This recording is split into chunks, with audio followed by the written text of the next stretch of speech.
You're listening to Angel and the Advocate, a podcast with licensed contractor Angel Chavez and California licensed attorney and advocate Amir Afsar.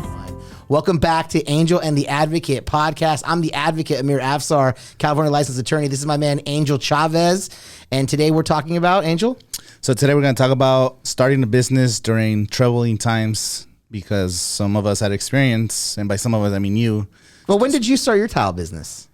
2011 it was started. 2011. My family business is a family business. Okay, so 2011, that wasn't exactly the height of the economy. Was on the other side of the hill, kind of like coming back up. Okay. It was down, but I think it was like the beginning of everything coming back. But you started your business right in the I started, I waited for the bubble. No, I'm just kidding. I didn't wait for it. I started my business in the summer of 2008, I think. Does that sound right? Yeah, that sounds right. Summer of 2008. Man, time flies. And things were not very pretty. And so, I got some tips, I think. I think I can handle this one. I got some tips on how to start your business in downtime. I want to start by saying, number one, most importantly, many of the most successful businesses are started in what we would like generally refer to as a bad economy. Like most people think sort of the... when things are good, when the times are going positively, when money is flowing, that businesses start and launch and everything's great and it kind of makes sense. And then you think to yourself, well, when the economy is contracting, well, that means getting smaller and things are harder. So there must be less businesses starting. And it might be less overall, but there are still businesses starting, right? And many of those businesses can be successful. And the reason that I say can be successful is because at the end of the day, if you're good at what you do and you sell it for a fair price or a good price, if you will, then your business has the recipe it needs to be successful. Nowhere in that recipe does it say must be a good economy.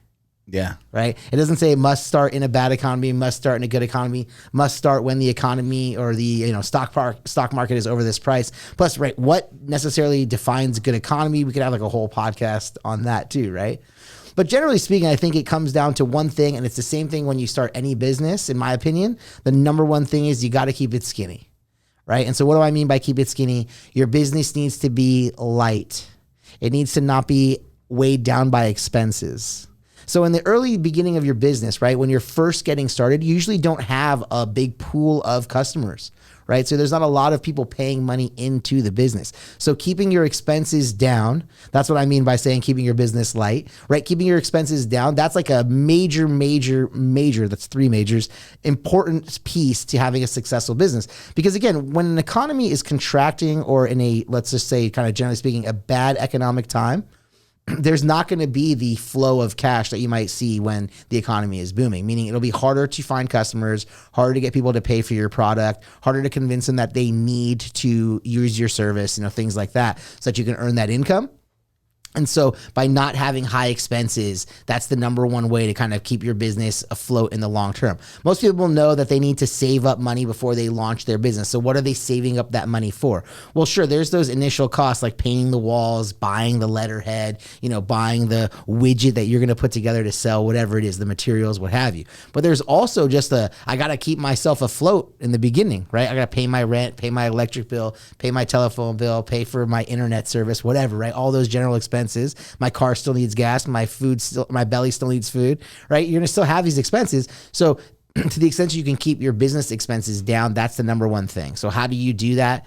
You rent a place that is, light in expense, right? So maybe not the most expensive place. Now, location for a business can be very important. So, if you sell food, you want to be in an area where other people potentially sell food, or, depending on what you're doing, maybe you want to be off the beaten path. But the idea is, maybe you want to take a spot that is a little less expensive because you'll have a little bit more money to carry it. But again, you have to make decisions on what's best for the business. So you don't want to shortcut, important corners, because they could harm the business overall. So I think kind of generally speaking, the first thing I start with is like keeping your business light. So like back in 2011, is there a way that your family business like kept things light? Because I think even if the economy is good or on the way back up, as you put it, it's still a good idea to keep the expenses down.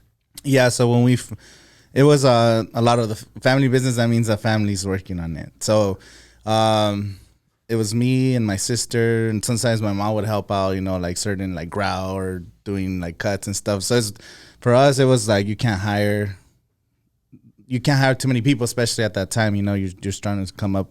So, but the reason you can't hire too many people because expenses. Because you don't want to pay them. The cost of, the cost of paying them. So it's the same thing. I mean, the itemization of the expense doesn't matter. It's that the all in all price needs to be down. I used, rent as my example, but obviously, the most expensive thing for most businesses is payroll. Yeah, I think one of the things that helped us the most, my parents lost 2 houses. Well, my brother and my dad, they both lost their house in 2008. So we ended up moving to a small trailer, and there's 7 of us living in a trailer. Like, it was all tight. I was going to COD at the time. And all tight is an understatement of the century right there, by the way. 7 people in a trailer and it's all tight. I think that's a little more than all tight, but go on. Yeah, I had to sleep on the couch for like a year, almost 2 years. Okay. But anyway, that helped us a lot though, because we didn't have it was like $700 a month of rent and whatever. And that was where our office was being run from, just like the paperwork and stuff. Like the table was like full of paperwork. Like you could only eat like on half of the table because. So the office was the dining room or the living room or however you want to word that. Yeah, and so our computer was next to the couch where I slept. So what better way to save on rent than to not rent a space at all? So right? we were like super down, but that year and a half was like super. So many opportunities came from that because we were able to like make money, and we ended up buying like a small property that pretty much like you buy a property on that time. Yeah, like you could hold on to it. You do well. It's just you do well. Sure. So that was. Is that the quick side note? Is that the property that today you're throwing your events at? Yes. Wow, crazy how that works out. We got that spot for super cheap. Yeah. All right. So the next thing you did, since you were saving so much money by having everybody, running the business out of your home, if you will. So the next thing you did was spend a bunch of money on advertising, right? No. Just word of mouth, just doing good business. So that's my second tip, right? When you're starting a business and in a bad economy, is usually you need to keep your war chest, whatever money you do have, you need to protect it and not spend it frivolously. So do everything you can to advertise your business without paying for advertising your business. If that means YouTube videos, Instagram, Facebook, social media, fine, then do that stuff. If that means just kind of going to, Chamber of Commerce events, I mean, there's a little fee involved with joining your chamber, but I think you could probably stomach it if you launch a business. So, but going to those events, networking, telling people what you do when you're at a grocery store or when you're, in line, for tickets or whatever, right? Anytime you're doing anything and it comes up, you have an opportunity to tell people what you do, you put it on the forefront. I mean, one of the main reasons, you see me kind of touching my chest, you have a shirt right now. One of the main reasons these companies have their logos on the shirts, right, is to get people to kind of get talking. All of a sudden I see conversation starter. Exactly. I see Granite and Todd. I'm like, I need to put a license number. I'm redoing my bathroom and I see that and I'm like, hey, maybe this guy can help me out. I mean, that's the kind of thing. You're always marketing, you're always selling, you're never off, you're always on, right? I mean, I think people kind of know now you give up your 9-to-5 job to work 24 hours when you own a business. Oh, big time. Yeah. And that's one of the areas that you do it. That's one of the easiest. I don't want to say easy as in like it's not difficult. I mean, it's something that you can do without a lot of like expenditure. And that's just always being what you do for a living everywhere you go, especially in the beginning. I know people talk about work-life balance. I'm not saying work yourself to death 24 hours, 24/7. What I am saying is when you go in social places and people ask you what you do for a living, don't just poo-poo it and be like, yeah, I'm a tile guy or whatever. Right? I mean, actually talk about what you do in a favorable way, in a way that makes someone might be interested in your product. You never know if the person you're talking to is the customer or if they know someone who's your next customer. Everybody is an opportunity. And when money is tight, when the economy is contracting, when you're not kind of making a lot of sales and kind of able to, pay for that advertisement in the newspaper. I sound like an old person in the newspaper. But, on ESPN.com or whatever it is, wherever you want to put your ad money, that's the way you do it. It's you get out there, foot soldier yourself out there. I mean, I kind of, in the earliest days, a fun fact about Afsar Law Group, in the earliest days when I opened my office, I wasn't exactly sure how to get other lawyers to refer me business. I would go to the court when I had nothing to do. When I had no clients, no hearing on the docket, I would wear my suit, take my yellow pad as if I was number 7 on the court calendar. I would sit there, I would say good morning to the other lawyers, talk to them about what they're doing, tell them, hey, if you have any extra work or cases that are too small for you, whatever, I'd be happy to help out. And then I would basically hang out, and when I thought the court docket was getting maybe somewhere towards the end, I would just stand up and walk out. Because I had no actual business in the courtroom, so I just stood up and left. And I mean, that was marketing. That was me getting myself where the other lawyers are and just being gracious, saying good morning, right? Being a nice guy. Yeah. And then following it up with like, hey, if there's cases that are too small for you, right? Like I'm humble pie guy, right? Like if there's something too small for you or something you can't handle, maybe you're too busy, right? You kind of kill them with the kindness on the front end. And then next thing you know, you're in a position where you're kind of redistributing cases, out. And the same thing I'm sure happens in the tile business. Maybe you have when you're first starting out, you talk to like the bigger tile companies and you're like, hey, if there's jobs you can't get to or things that are too small for you, send them my way. I mean, do you have something like in that genre? I mean, was there word of mouth through the family biz? It was word of mouth, but also since we started subcontracting for other companies. So, but we definitely. But how did you know those other companies? So my dad and my brother used to work for one of the companies, and then they got laid off when the recession happened. And that's when my brother he studied for the license, playing Call of Duty at night and studying the daytime unemployment. Okay. And he got his license. So, but one thing that we always did was get the small jobs, and that led to so much business where like this big company, some people wouldn't want to take these like small little jobs, like a small backsplash that nobody wants to take, and small little repairs, like these homes that they build, like it's all carpet and they only put tile like in the front, like a little like 4x4 area in the front door, and maybe like the bathrooms. And it's so funny. A lot of companies don't want to take that because gas and time. They'd rather take, of course, everyone wants a big house with all the tile. And it's funny, that's going to sound like we planned this, but my third thing for my like little 3 things is don't let jobs be too big. Don't be too big for yourself when you first start. Everybody thinks like, I'm an attorney, right? The first case that walked through the door wasn't going to the Supreme Court. OJ Simpson. Yeah, I mean, it's like, you can't be too big for yourself. You can't be so sure like I'm the greatest of all time, so I can't waste my time with these little cases. Like for me, little cases, for you, little jobs. But no, you gotta, I'm just starting out. And when you're just starting out, your business is a little baby. It's not ready to run. It's just barely standing up. It's gotta like crawl first, right? It's gotta hold its head up first. Then it's gonna be able to hold its weight. Then it's gotta be able to crawl. Then it's gonna be able to stand. But these are like little baby steps. But most businesses, people, I mean, generally speaking, human beings are impatient. They think like day one, In's gonna walk, the Marriott hotel with I need 9 different floors to be tiled from top to bottom. I'm not gonna have anybody else bid it but you. Right? Those are dream jobs, and they may exist. That might happen to you someday, but chances that'll happen to you early, it's unrealistic. And so therefore I encourage you, don't be afraid to use the small jobs as an opportunity to do a couple things. Number 1, show your skill. When it's a small case for a lawyer, a small tile job, it's still important to do a very good job, to turn that person who you did the work for into a cheerleader, right? So that they can go out and tell other people, hey, Angel did a great job on this. Af started a wonderful job on that, right? And so that will help grow your business by word of mouth when you have third parties that you don't even know about, frankly, out there cheerleading for you, right? So it's an opportunity for you to show what you can do, right? And then the second thing is it's practice for you.